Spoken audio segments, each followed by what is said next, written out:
پچھلی ویڈیو میں مغل سلطنت کا تفصیل سے احاطہ کرنے کے بعد اب وقت آ گیا ہے کہ مغل سلطنت کے تحت حکومت کرنے والے بادشاہوں کی تفصیل کی طرف جائیں۔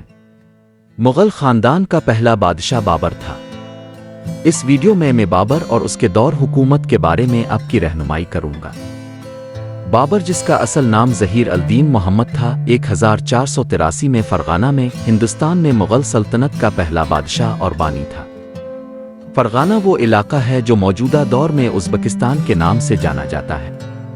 بابر کو دو عظیم فاتحوں تیمور اور چنگیز خان کی طرف سے عسکری قابلیت اور قیادت کی میراث ورثے میں ملی۔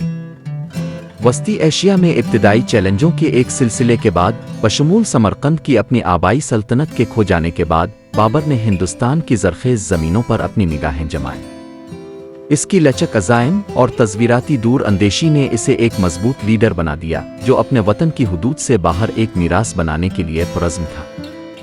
بابر کی سب سے بڑی طاقت اس کی فوجی صلاحیت تھی۔ اس نے بارود اور جدید توپ خانے کو ہندوستانی جنگ میں متعارف کرایا، جس نے 1526 میں پانی پت کی جنگ میں اس کی فتح میں اہم کردار ادا کیا، جہاں اس نے دہلی سلطنت کے آخری سلطان ابراہیم لودھی کو شکست دی۔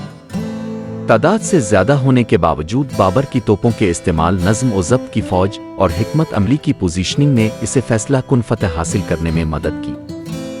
اس کی قیادت کا مزید بعد کی لڑائیوں میں بھی مظاہرہ کیا گیا، جیسے کہ 1527 میں خانوا کی لڑائی، جہاں اس نے رانا سانگا کی قیادت میں ایک راجپوت کنفیڈریشن کو شکست دی۔ ان فتوحات نے شمالی ہندوستان پر اس کا کنٹرول مضبوط کر دیا اور مغل سلطنت کی بنیاد ڈالی۔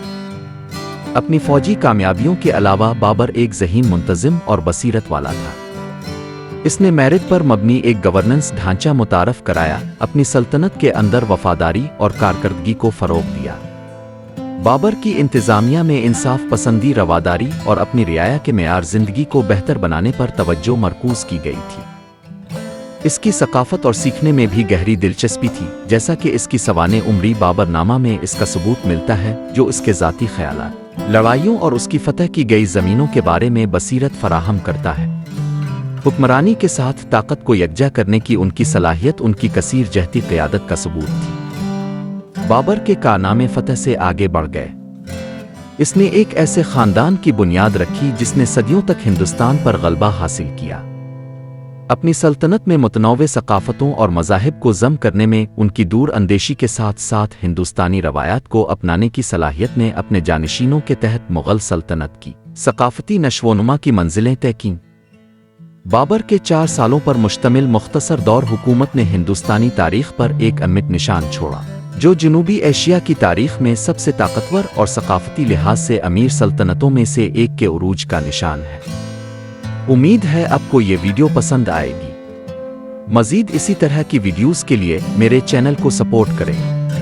آپ کا بہت بہت شکریہ۔